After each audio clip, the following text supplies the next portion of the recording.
Hello, Namaste, my friends. Today's topic is about communication. Actually, this topic is I can speak about it, but I'm not good at communication, so I am confessing you. So most of the things I will be speaking is from the book, this book, okay, Communication Care Cure. Communication Care Cure, which is written by Dr. Alexander Thomas. Okay, Dr. Alexander Thomas. He is from Bangalore Baptist Hospital, and I attended the ATCOM sessions. ATCOM means Attitude, Ethics, Communication, as you know. So the seminar was on communication. Okay, I was selected. I don't know for us. I am not good at communication. Maybe they want me to learn about communication. That's why they selected me. So I represented our college. So the ATCOM session was on February 15th this year. So what they taught us is about communication in doctor-patient relationship. Okay, doctor-patient relationship, especially the same principles apply everywhere. Between parents and children, husband, wife, and even between lovers. So everywhere the same principles apply. The words may be different. The words we use may be different. That's all. So coming to the communication. So before that, do you know why? Suppose there are hundreds of doctors in our city. Why do patients they go to few doctors? They consider them as the best, and everybody tends to go to them rather than other doctors. So why? Because everybody, almost all the doctors, they know the same information. Okay, everybody knows the same information, writes the same prescriptions, they do the same clinical skills. They have almost similar clinical skills. 99%, 95% will be almost similar. And the surgeries they do, the method, everything they will be similar, around 95% to 98%. Still, patients prefer only few doctors, one or two. They consider them as the best. They try to flock around those doctors. So, what is the cause for this? So, this communication, it is that thing means communication plays a very important role. Communication means not just speaking to the patient, it is also listening. Okay, it goes much beyond that, much deeper than just speaking to the patient, listening to the patient. You have to know who you are. Okay, I'm not trying to introduce the religious terms here. It will take it to some other place. So that's why I'm trying to make it non-religious words. I'm trying to consciously use non-religious words here. So how do you communicate with the patient? Proper communicate with the patient in this setting. So before that, you have to know who you are. So knowing who you are or knowing another person you need a very it is not a conceptual thing. That means you can't know just, oh, this is who I am, this is who I am. So it is not a thought or a emotion or a sensation. So it requires a lifelong training, lifelong training. Just I will give a few hints for that. So what is our why I am telling you is this. Most of the principles in this book is about Zen. They have taken from Zen. Zen means nothing but in Japan or China, they call it for another name for Dhyan. Dhyan means meditation. Dhyan means, so they can't pronounce the word Dhyan, so they call it Zen. So I'm not trying to introduce the word meditation also here. I'm just trying to make it more and more non-religious. Just the basic principles I want to touch. So first, knowing ourselves means what all we have. This physical body we have, what we treat the patients, the same thing we have physical body.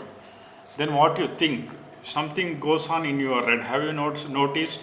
You try to concentrate on your subject, whatever you study, but something else goes on in our head.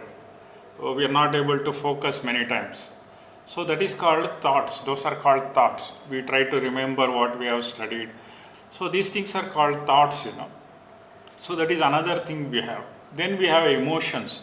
Something, when we think something negative, something bad which has occurred, we'll feel very sad, or when we hear a sad news, when we hear so many patients, COVID patients dying, and coronavirus doing creating fear among everybody.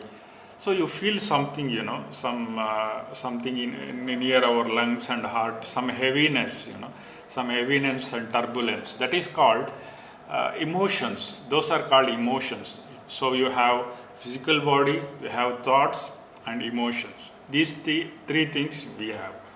And same thing about everybody has the same thing: body, thoughts and emotions. So why I am telling this is, most of the principles in this book is about Zen.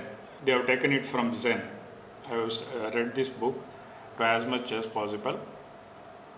And please try to read this book whenever you have time. Maybe it is not important now from your exam point of view, but when you go to the second year, it will be very important. From then onwards, you have to keep training yourself, okay? You have to keep on training yourself how to listen to the patient, how to talk to the patient. So I told you three things: body, thoughts and emotions. We are not them, okay? We are not our body, we are not our thoughts, we are not even our emotions. How do we know it? Because something which recognizes all these things. We recognize we have a body. Every day we look in the mirror. So something which is seeing the body, and something which is feeling those emotions like fear. Whatever you see on the news, something which feels the fear, and something which thinks while studying, while memorizing things. So we are that which sees, that which hears, that which smells, that which tastes, and that which feels, and that which thinks. That awareness we are. I am introducing one more term: awareness. So these are not just terms, just physical terms. You have to train yourself regularly to recognize it. Then only you can become a good doctor.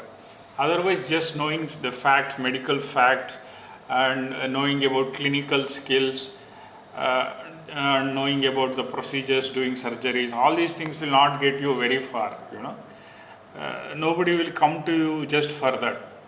So here in this book there is an example, okay? Dr. Alexander Thomas, it is written, he is a MD, MS Orthopedic, MS Ortho and D Ortho. So in the communication skills seminar, I met him, He was sitting next to me. I could not recognize him at that time that he is the one who has written this book. He was sitting next to me. So he has written in this book, while he was an intern,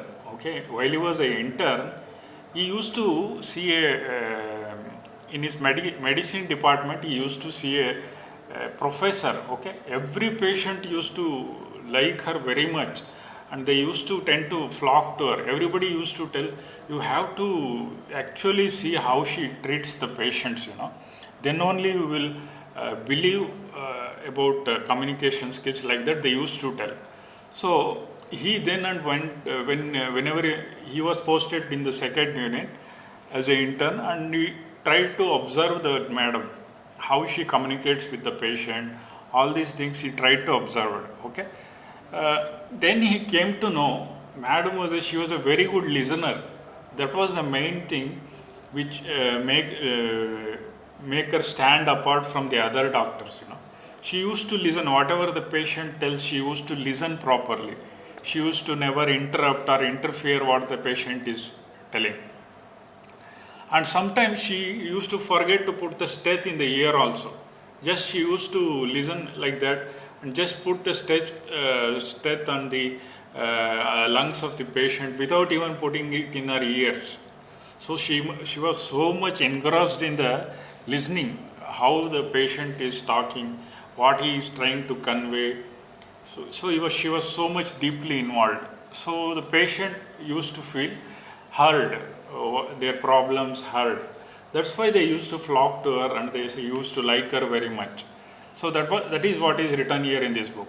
So from her, Dr. Alexander Thomas, who wrote this book, he learned that even what he did not learn in 5 years of the course, like studying various information. These are just information, what you study, information, facts, and knowledge. That is required. That is on one level you need to have that knowledge. Without that, we cannot be doctors, as you know. Without the knowledge about medical facts and information, we cannot be doctors. So there is another thing, listening skill, communicating skill, all these things, it has to be learnt regularly. It can't be, these cannot be given through books. It is very difficult. By reading books, you can't get it. You have to practice it. It is a constant training, you know. It's a constant training of the mind, intellect, and all these things. That is what he has written. What he did not learn from 5 years of studying the medical course, he learned from her from that day. So that is the importance of listening skills. So in communication skills, in the seminar they divided it into various sessions. Okay, various sessions. First session was about listening with undivided attention. How to listen to the patient properly. Listening is a very important part of the communication. We generally think communication means just speaking, talking, all these things. No, listening forms the 75 to 80% of the communication skill. Then talking, speaking is just 10-15%. What you speak. Before that, only when you listen, you will be able to speak correctly, properly, and you will be able to help the patient. Listening with compassion or empathy, that is very important. Next, in the next session, they taught us about how to break the disaster news, like suppose there is corona outbreak and all these things, patient dies, all these things you have to break this news to the patient, how to break this news without hurting excessively like that. So all these things they taught us. And written communication, how to document whatever you have told to the patient, you have to document properly. Otherwise, you may be sued in the court. Nowadays, the court cases against doctors are becoming more and more. If the patient feels that you are not neglecting him, you might have not neglected them. But if the patient feels you have neglected them, they will just take you to court. This is very much common in foreign countries. Nowadays, it is coming in India also. So that's why you have to properly document everything, take the signature from the patients, patient, attenders, consent, everything, it should be documented properly. So written document and everything, and speaking, active, proper, how to use, speak properly, all these things it was taught in the seminar. Okay. So first, how they taught the seminar, you know, when the seminar began, there was a doctor called Samuel Badri. Samuel Badri, he was a ENT HOD, professor and HOD in that Bangalore Baptist Hospital. Okay, so he gave an example. They showed us a YouTube video. They made a video of it, and a communication where he was so irritated. That was acted voluntarily, just to show that what are all the wrong things the doctor is doing. So in that video, the doctor was just looking at the medical records, previous medical records, whatever the past history of the patient. Patient will bring a file, no? Suppose if he has a chronic illness, he will bring a file of the previous records. So he was just looking at the patient, and he was just getting irritated, just scolding the patient, why you are smoking, and smoking, that is he has to properly counsel it and all, but he was just getting irritated and just scolding the doctor, just telling him get out, all these things he was telling. So that was a method, and the same doctor Samuel Badri, he tried to explain. He showed us the video and made us tell what are all the wrong things in the video, what are all the good things in the video, how the doctor should have communicated, how he should not have communicated. All these things you tell us like that, he told. So that was a practical example. Then another thing was they showed another video about India-Pakistan cricket match where there was a run out between two Pakistan batsmen and due to lack of communication. So they showed example and tried to explain. So that's why communication is very important. Even this side also, Indian side also, they not throwing the ball properly, throwing here, there, and those people also, they are colliding with each other. So that showed very importance of communication in any scenario. Any scenario, communication is very important. So after that, Dr. Ben Kingsley, he tried to teach about, he took most of the sessions. He was a very good speaker, I learned a lot from him, trying to implement. Every day I fail in communication, still I try to implement. It's a continuous effort. Communication is a continuous effort. Nobody gets it by birth, Very few people are like that. They will, from birth, they are very good at communication. They can speak properly, gentle, humble, and all. But myself, every day I make mistakes. Every day, some faults or failures. So that's how. But we make effort. We try to correct ourselves. It's a continuous, constant process. So next, the first thing in communication, important thing is listening with undivided attention. Undivided means you should not break, you should give your complete attention to the patient. In this scenario, you have to give complete attention to your patient. That is called listening with undivided attention. So here, in this book, it is given, they have made a study, it seems, in foreign countries.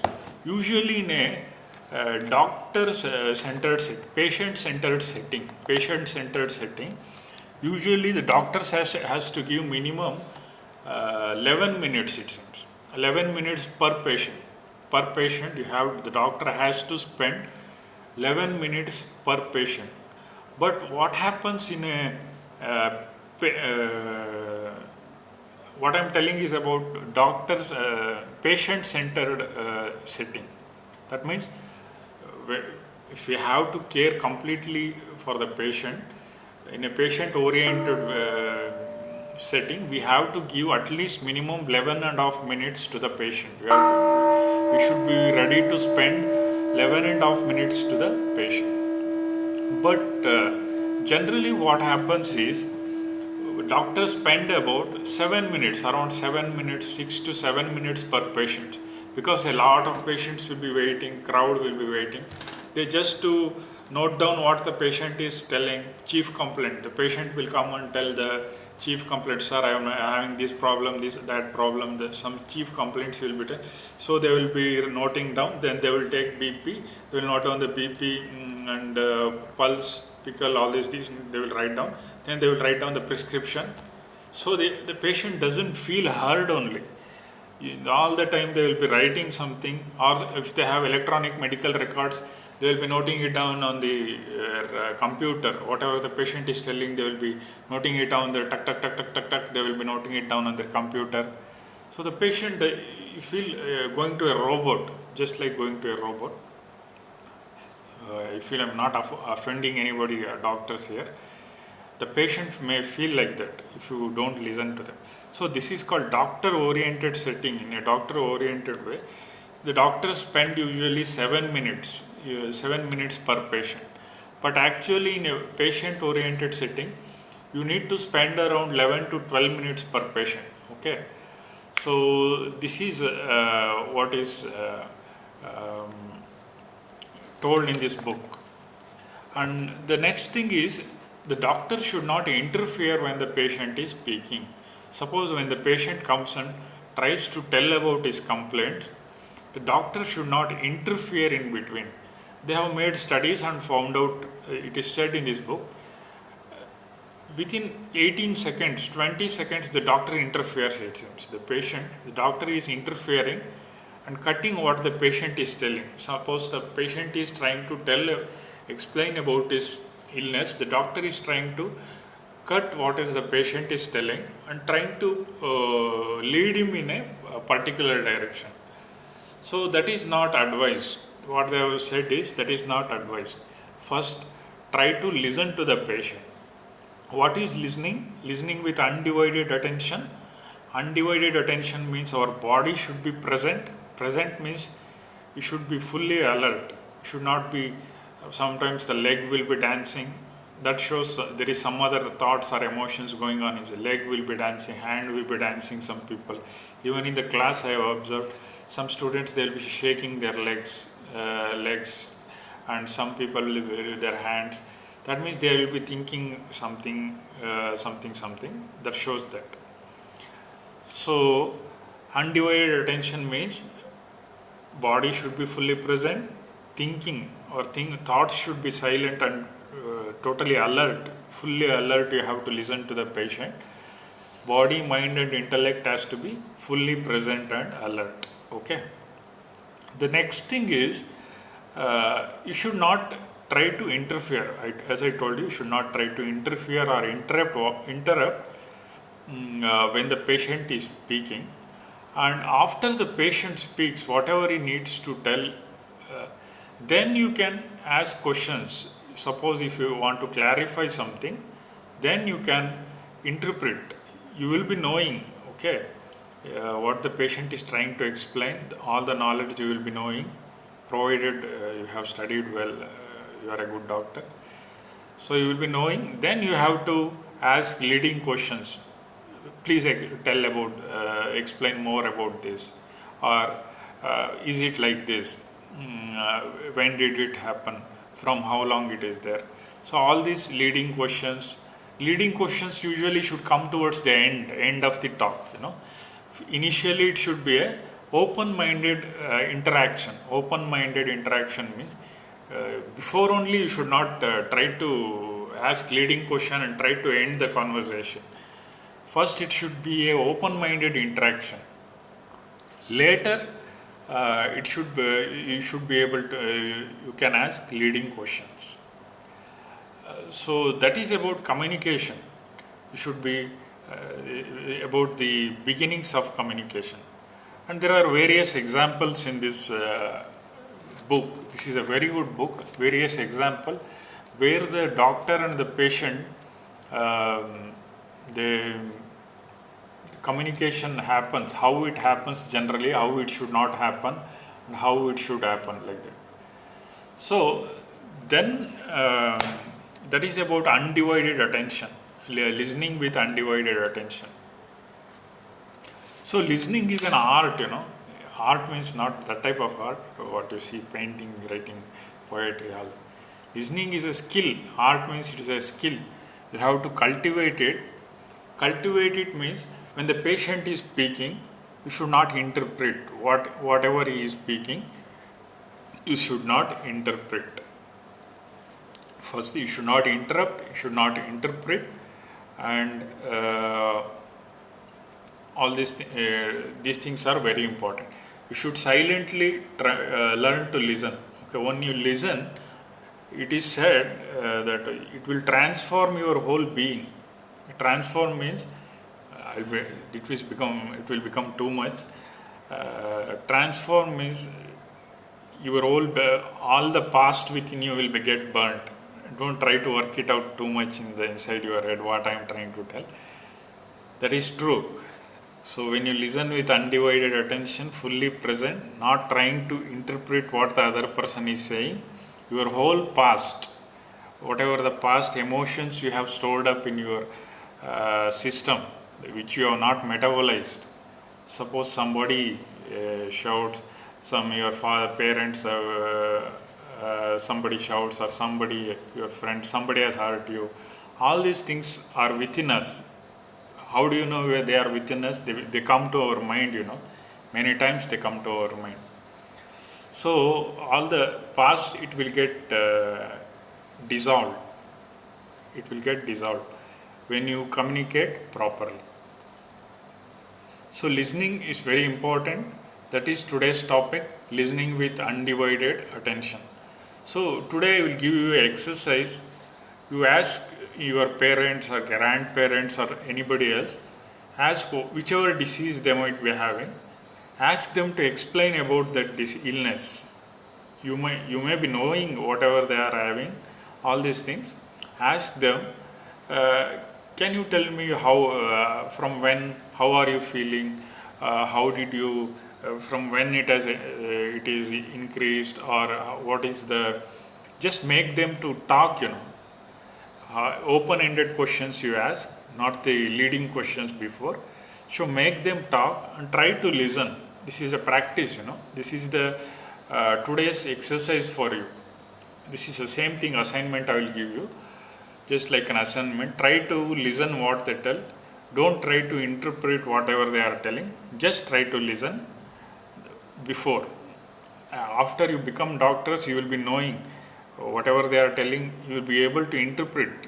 You do it later, but first, fully with undivided attention, you try to listen.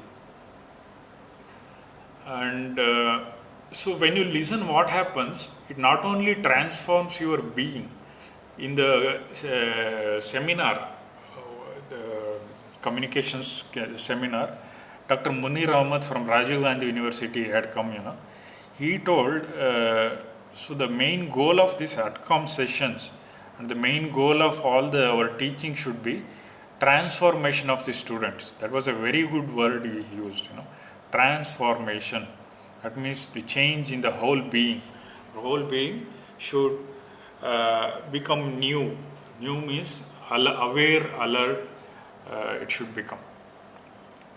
So when you listen properly, it not only transforms your whole being, it also heals the patient. The patient feels healed. So whenever you go to a good doctor, suppose the best doctors in the city, you feel after that, I have observed, whenever I go to the best doctor and I come back, I feel a sense of lightness in my being, lightness and a sense of being healed. Like that I will feel. That is not coming from their prescription. Prescription everybody writes. All the doctors in the city, they write the same prescription. I know, I have seen it. I also write the same prescription. I can also give it. And clinical skills, almost 95%, 99%, everybody also has it. Surgery also everybody does correctly also only. Very rarely the people does mistakes.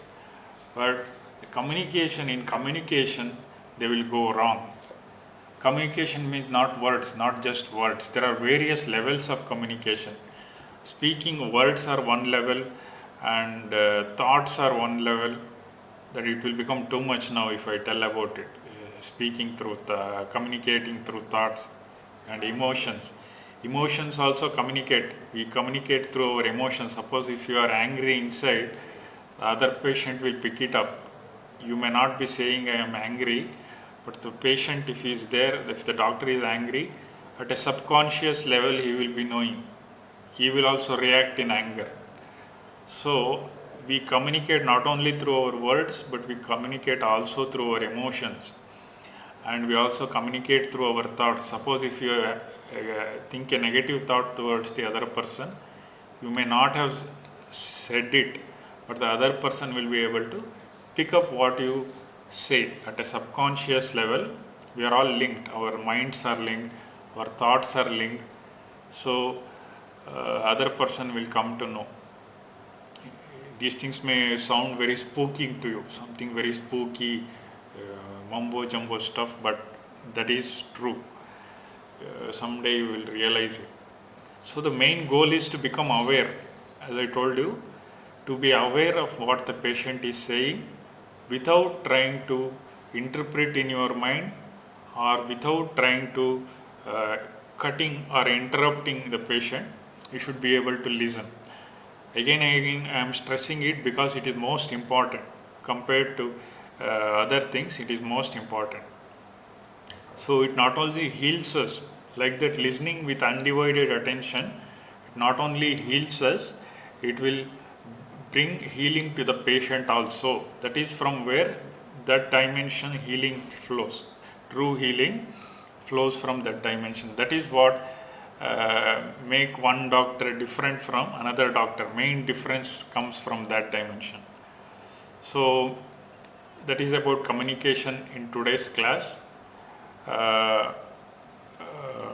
Okay. And anything else I have missed? Communication. And the Dr. Ben Kingsley taught about communication. So I was it was an interactive session, in the seminar. So I used to ask questions in between. There is different types of communication: active communication and passive communication. Active communication and passive communication. What is the difference between active and passive communication? In active communication, what we do is we listen first. Active listening and passive listening. Active listening means we listen what the patient is telling. Then we after listening we interpret it, and after listening we use the knowledge, whatever knowledge we have about our medical sciences, then we use it and we communicate it through our words. You ask some questions, you try to come to a diagnosis. So that is called active listening. Passive listening means irresponsive. Totally, you will be irresponsive, thinking about something else, what happened in your home, or so some other things. All those thoughts will be influencing us. So it is mind is like a jungle. Many thoughts will be running wild.